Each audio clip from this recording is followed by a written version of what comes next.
Welcome to the Association 4.0 podcast, your association's no-fluff playbook to navigating and thriving in Industry 4.0 or the digital marketplace. Each week, we bring expert insights to help you and your association stay ahead of the curve. Hello, my name is Sherry Budziak, and I'm the CEO of .org/Source and the host of this week's podcast. I'm here today with Sharon Kneebone, FASAE CAE, the Executive Director of the National Society for Histotechnology. Sharon has filled many roles within association space with her 20 years of progressive professional association experience. Sharon, thank you so much for joining us today. I'm so excited to talk with you about your leadership and how we're navigating the future. So tell us a little bit about you and your organization. Sure. So as you mentioned, I've been in the association world for a while now. It's actually my third career. Like everybody else, I came at it, as an oblique angle, but over 16 years as a chief staff executive, and I've had program-specific roles in membership, component relations, and governance. And I'm a habitual volunteer. I used to say, my name is Sharon and I have a volunteer problem. So I like giving back. And NSH, I've been here for 7 years. We are a niche organization of about 2,800 members since the pandemic. Our members are histotechnologists. And if you know of anybody who's had a biopsy, one of our members may have processed your specimen. They take the specimen, they embed it, they fix it, they cut it into ribbons, put it on a slide, stain it, cover slip it, and then it goes to a pathologist to render an opinion. So they see themselves and they really are superheroes behind the scenes, saving lives one slide at a time. And one thing that's salient to our conversation is that NSH began its digital transformation back in 2016, and we also became a virtual workforce back in 2017. So we kind of positioned ourselves in front of this with the anticipation that there would be some disruption, and we needed to do it for financial reasons as well. Yeah, that's terrific, because I'm talking to lots of people every week about how they're behind and they weren't ahead of it. So that's great that you were already ready to position your organization to be able to take on the challenges that we've had over the last couple of years. But talking about that, tell me about your experience leading your organization through this disruption of the pandemic.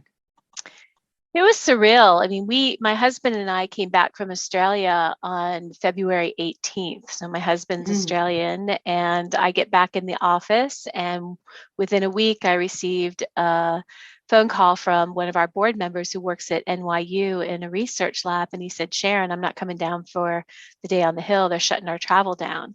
Now, meanwhile, we were watching the pandemic in Australia because they were obviously much more aware of it before we got here. So I was already on high alert very early coming into the pandemic. But really for us, it was surreal because it felt like cognitive dissonance for us.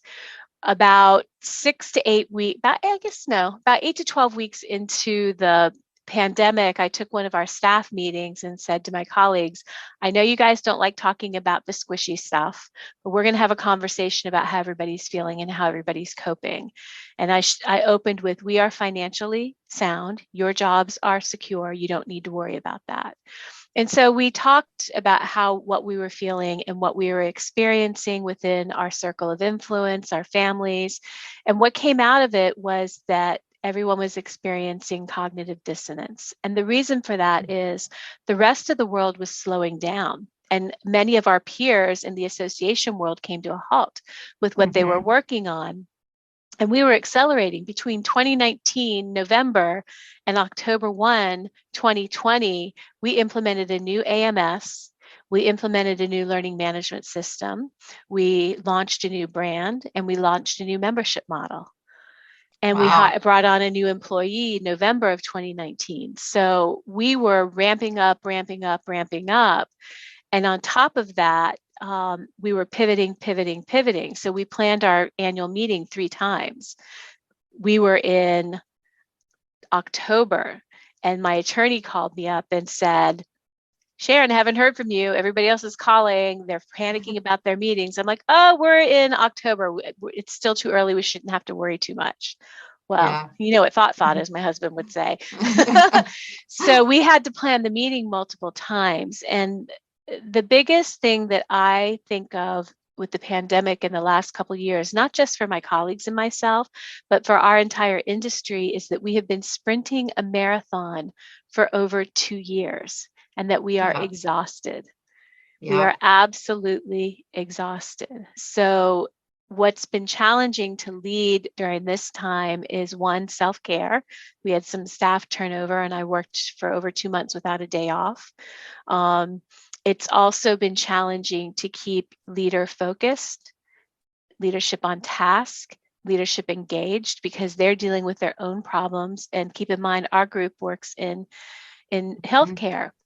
And while the micro side of the lab was ramping up and overworked, the anatomic side of the lab shut down for a while because there were no elective surgeries. So Right. it's been really challenging keeping everybody sustained, myself positive. You know, when you're in the chief staff executive seat, everybody feeds off your energy and they feed off of your lead. So how do you care for yourself and lead for everybody else, and then know when to take a step back and let somebody else lead?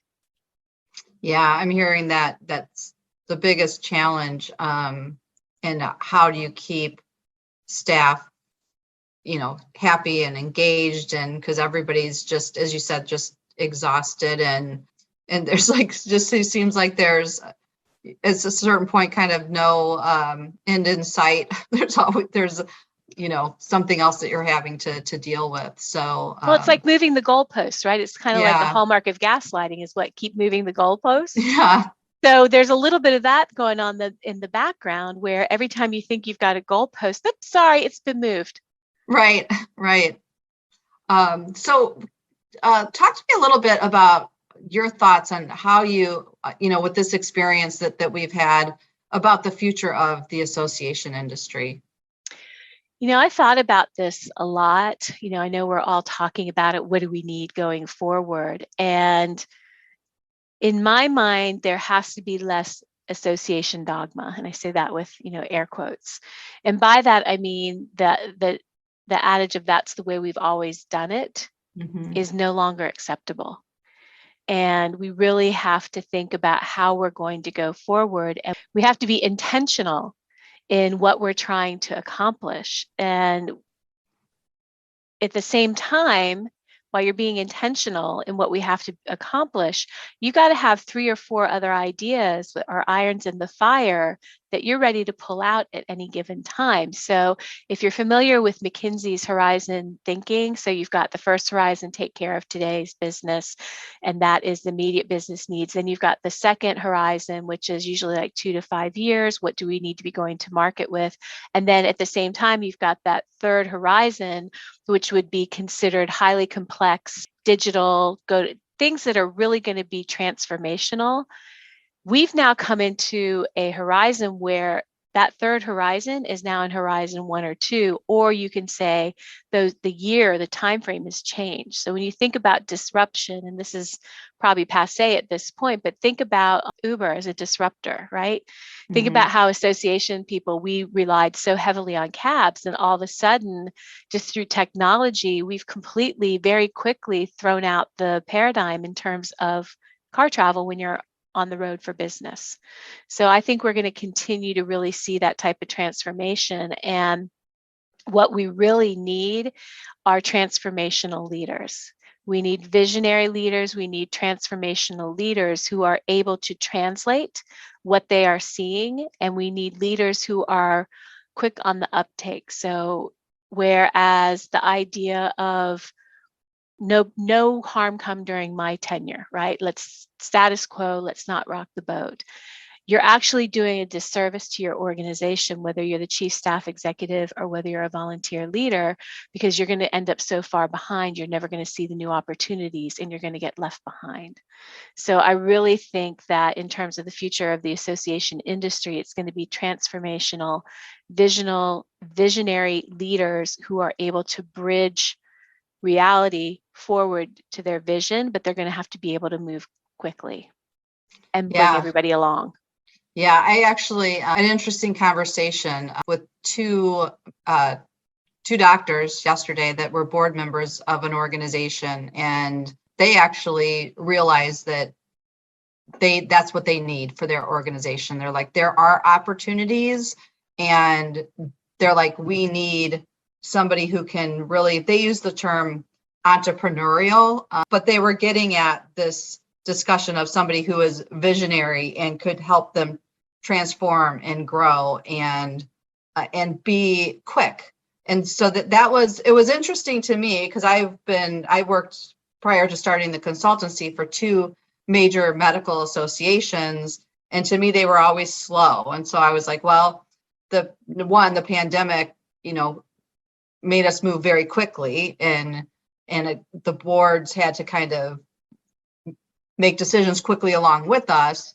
But they're also seeing that those boards are seeing that there's a lot of opportunity now, which I think is great. So, but with that, I guess, what do you see are some opportunities for the industry or even for your organization? Well, I'll start broader with the industry. And I think one of the opportunities is we finally have a very strong call to action to start shedding programs and services that are legacy, that are no longer serving their purpose. Even governance. At NSH, we have worked very hard over the last 7 years, and we have transformed our governance. We had a delegate assembly that owned policy, that had a judicial committee, that we have an aspirational code of conduct, not a enforceable code of conduct. And then, so that was a risk. And then you have the governance is owned by the House as well. So now what that means, though, in practicality, when the rubber hits the road, that you have a board who's focused on process and who did what and how were the decisions made, rather than keeping their eye on the horizon. And so we've changed that. But now, because of the pandemic and the speed at which the world is moving, I have some leaders that are starting to ask the question, does our current structure for seating the board serve us well because it's representational based governance? And if that's the case, and if that's not serving us well, is a House of Delegates or a delegate assembly something that we need? So the opportunity to be brutal in terms of what we shed. I'm a Navy brat. And my mother, every time we moved, she threw out more stuff every time. And she's like, you have to be ruthless. You have to get rid of this excess baggage because you don't want to ship it from duty station to duty station. And to me, that's a really great analogy to what we need to be doing as organizations. We have a beloved leader who put this program together, and we can't touch it because it's the sacred cow. But the sacred cow is eating up a lot of staff time, and maybe 5 members are taking advantage of that particular product. So we have to be kind, and we have to be careful with how we go about it, because these are human beings and things are the way they are for a reason, and decisions were made at a specific point in time with specific constraints. But to me, the biggest opportunity is to shed so that you become nimble and you're able to look at and bring in new products and services that are mission driven, move you towards your future vision, and will drive the economic engine of the organization. Yeah, we were working on a project that wasn't related to something that came up in an organization, and it was a technology related project and problem that they came to us and were like, you're spending $250,000 on this product that only 10% of your members use, and is taking X amount of staff time. Why are you doing this? Like, from the outside, it's easy for us to see that, but from the inside, they never questioned it. They just kept paying the bills every year, and it was part of the budget and reoccurring, without kind of taking that step back and looking as to, now, could we use not only the money, but those resources in a different way that really moves us, forward. So I think that's a very important point and consideration about being able to shed things in order to be nimble. But I guess with that said, what are the challenges in doing that or getting there? The first challenge that comes to mind is a conversation I had with our Office of the President. It's an informal group of the President-elect, President, immediate past President, and myself. And the President-elect at the time said, I just can't wait for things to get back to normal. Mm-hmm. We have to let go of that. Normal is not coming back. What was normal think about it. 2 years ago feels like a lifetime ago, doesn't it? Oh, for sure. So letting go of the idea of getting back to normal. And I think the idea, it goes back to that purposeful shedding. Our leaders, one of the challenges we need to do is get better at storytelling. So we worked with a consultant for our strategy planning, and what she talked about is not using the word change. Right? Because change connotates, well, if you're changing something, that means you're trying to fix it or you're trying to negate what we did in the past. So the idea of storytelling, so we have got to become better communicators than we have been, yet at the same time, we're isolated. You and I are having this conversation. You're in Chicago, I'm in Baltimore. We are all gotten very used to being very separate in how we work. So how do we sharpen those communication skills to tell the story of how we started, to tell the story of why it's not working, and then how do we tell the story of the future, and then more importantly, how do we develop the skills to bridge that story to the future so that everybody wants to come with us. The other challenge, I think, is resource allocation. Mm-hmm. There's much more competition for resources, not just internally, but if you have a C3 or a subsidiary, think about how difficult it was for the C6s to get the PPP funding. Yeah. There are misconceptions about what nonprofits are and what we do and how we do things. So getting those resources, industry, I work in the healthcare space, and I think of industry, they are medical instrumentations being bought out by pharma. So there are different measures of success from them, and can we meet their measures of success within our constraints as a mission-driven organization? So we also need to provide, I think this is going to be challenging, and we'll see some culling of the herd down the road, but we need to provide a more compelling reasons for moving forward on what it is we're going to bring to market. And whatever we bring to market needs to solve a problem for our constituency. So what do you think that leaders can be doing right now to position their organizations for success? This one was hard because there's so many things, right? There's lots of things, there's lots of competencies. And what I came down to is I think that we need to develop foresight skills into an enterprise-wide competency. So we talk about, when I was chair of the research committee at ASAE, we did a strategy planning. What do we want to do? What do we think the industry is going to need? And out of that came the foresight works that ASAE has. And at that time, you were thinking of this big lofty ideas, looking ahead and big thinking, and it's typically the board and the chief staff executive and or the C-suite. I really think that we need to be looking at foresight from everybody within the organization, because we're all going to see things differently. And if we go back to the horizons thinking and listening for weak signals, this is something we talked about 10 years ago when I was with IFT, but I think it becomes much more important today, because those signals where they might have been blips, a steady beat, I think it's becoming really quick and very fast paced. And if you don't have an enterprise-wide competency in foresight, you're going to miss opportunities, and someone's going to go to market before you, or someone's going to solve that problem before you. And if we're mission driven, I know I keep saying go to market, but if we're mission driven, then how are we going to provide the right information at the right time for the right people if we don't develop and hone our foresight skills? Yeah, I totally agree with that. Do you foresee association business models changing? Not really. Yeah. I really don't. I mean, the reason I say this, Sherry, is I think back to my early days in association management and the internet. The internet's going to kill associations. Yeah. Okay, so it didn't kill associations.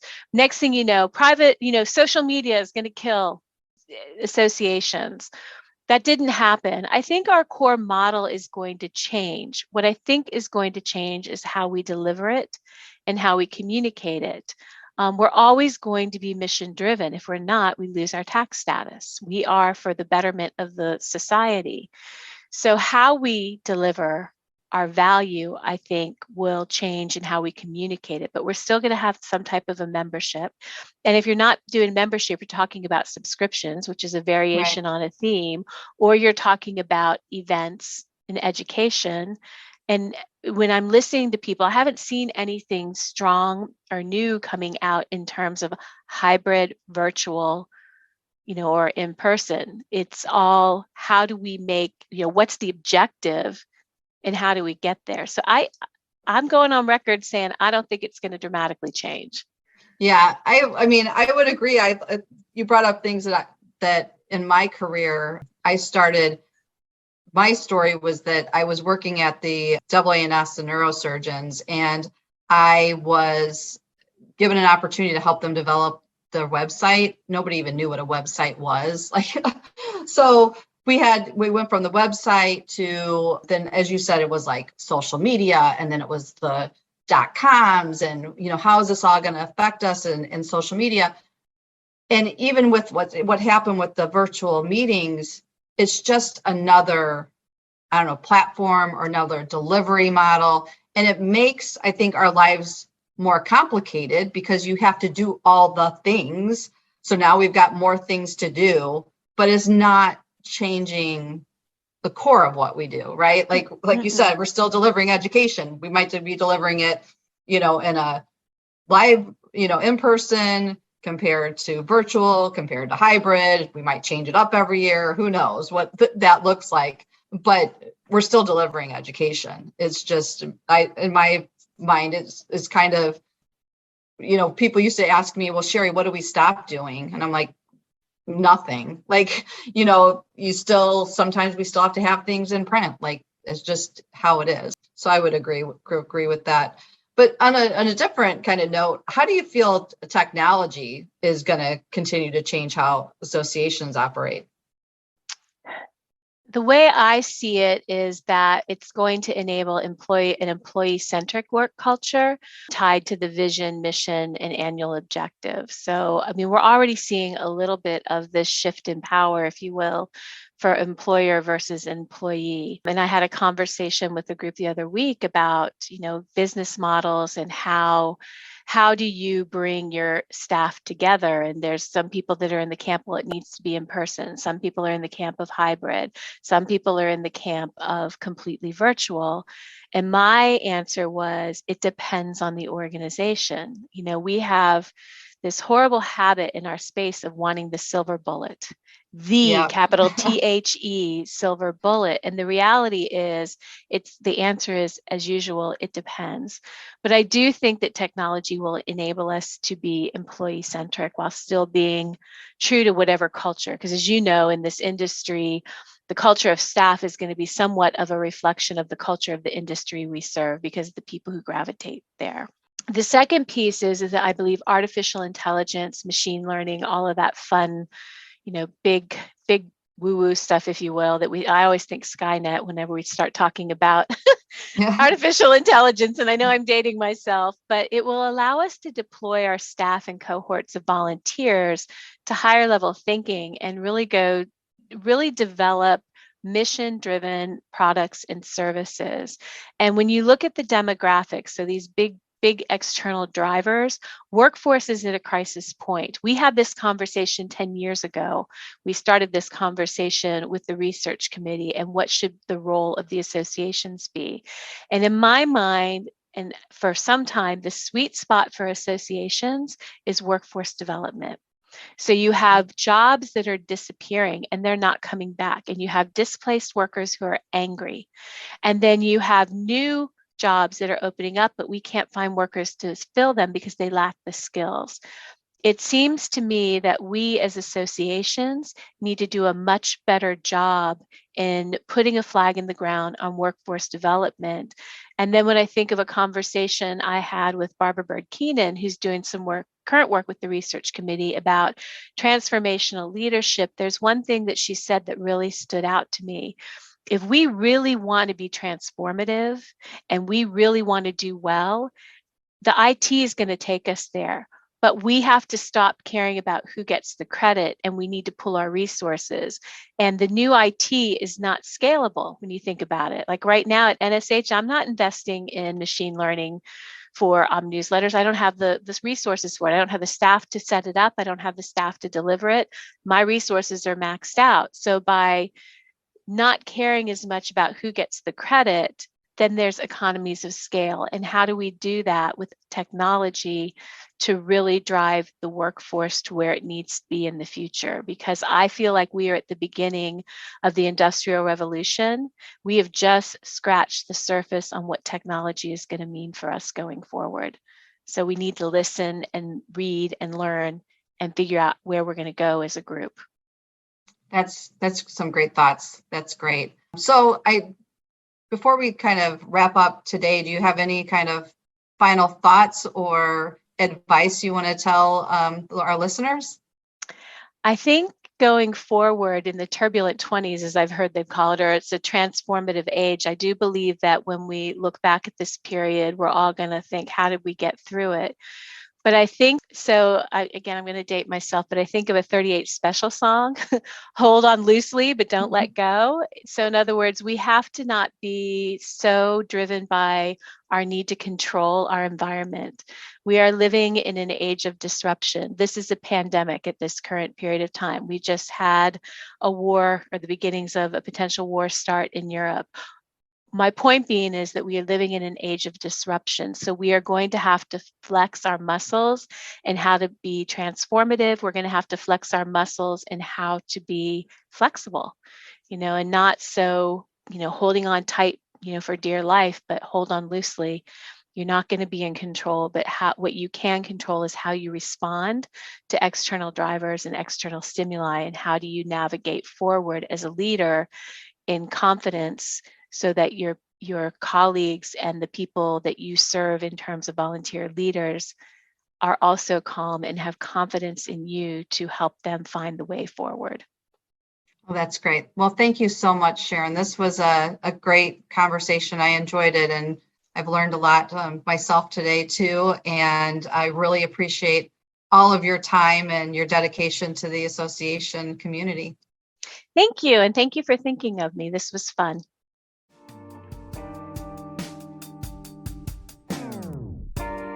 We hope you enjoyed this episode and discovered tips and information that will add value to your leadership style and your association. .org Source specializes in positioning teams for success with solutions for technology, strategy, and marketing. Please contact us at info@orgsource.com or visit www.orgsource.com to find out how to keep your organization on track to Association 4.0.